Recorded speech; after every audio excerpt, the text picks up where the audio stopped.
नमस्कार विद्यार्थी मित्र। हिंदी के व्याकरण एवं निबंध विभाग में सार लेखन आपके इम्तिहान में पूछा जाता है, तो वह उसका गुण भार है 5। तो आप ध्यान से सुनिए कि यहाँ मैंने एक पैराग्राफ लिया हुआ है जो आपके अभ्यासक्रम में भी शामिल है, तो आप उसे ध्यान से पढ़िए एवं सुनिए।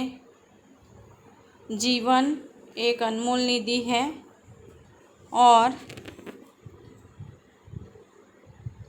यदि आप किसी कारणवश उसका समुचित लाभ, तो आपको सार लेखन में यह बात ध्यान रखनी है कि सबसे पहले आप पैराग्राफ को अच्छी तरह से पढ़ ले, समझ ले, बाद में ही उसका सार ग्रहण करके लिखने का प्रयत्न कीजिए।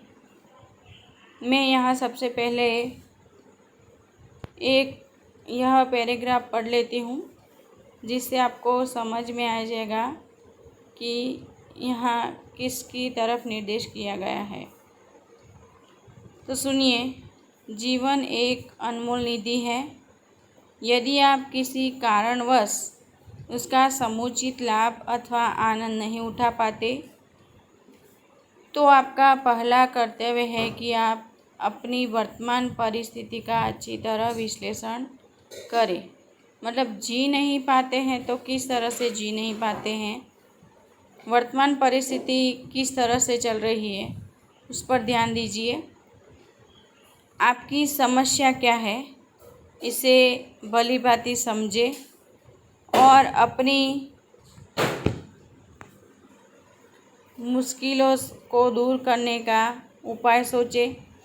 इसके विपरीत यदि आप परिस्थितियों को अपने ऊपर हावी होने देते हैं और वास्तविक एवं कल्पित कष्टों से मन को दुखी बनाए रहते हैं, तो आप जीवन का रस नहीं ले सकते हैं। तो यहाँ यह बात सोचने लायक है कि अगर आपके जीवन में कुछ भी परिस्थिति ऐसी कठिन आ रही है और सच्चाई में तो वह कष्ट है ही नहीं, अपने कल्पित कष्ट, कल्पित मतलब अपने कल्पना से किए हुए मन को दुखी मत बना कीजिए और आप जीवन का रस नहीं ले सकते हैं। बहुत संभव है आपका कष्ट आर्थिक हो, परिवार के कई लोगों के भरण पोषण के लिए आपको अप्रिय अथवा अरुचिकर कार्य भी करने पड़ते हो, आपको काफ़ी वेतन न मिलता हो। मतलब कि ऐसा हो सकता है कि कुछ कष्ट आर्थिक हो, मतलब पैसे के लिए, परिवार के लिए कई लोग भरण पोषण के लिए आपको अप्रिय अथवा अरुचिकर कार्य भी करते हैं, तो आपको इससे ज़्यादा पैसे न भी मिलते हो और किसी गंभीर कष्ट से आप दबे हो, लेकिन घबराने से क्या इन सब का निराकरण हो जाएगा? तो कोई भी कष्ट हमारे जीवन में आता है तो सबसे पहले उसे घबराने से, उससे पीछा छुड़ाने से सबका निराकरण नहीं हो सकता। अतः समस्या से डरिए मत।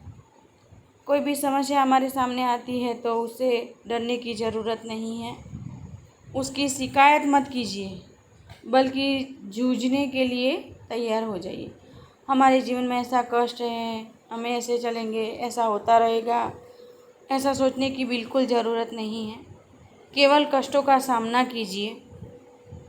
तो आपने देखा कि जीवन किस तरह से जिया जाता है, ऐसा यहाँ इस पैराग्राफ में कहा जाता है।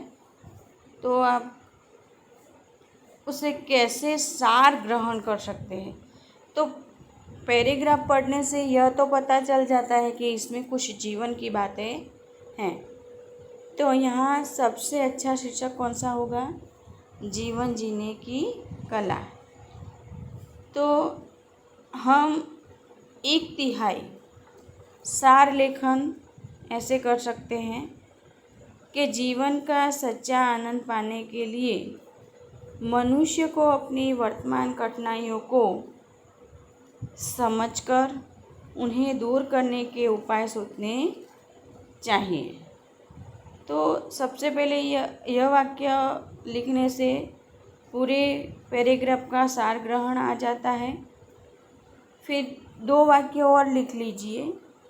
आप जितना हो सके उससे कम लिखने का प्रयत्न कीजिए, सार लिखने का। आपका प्रश्न यही है कि सार लेखन कीजिए।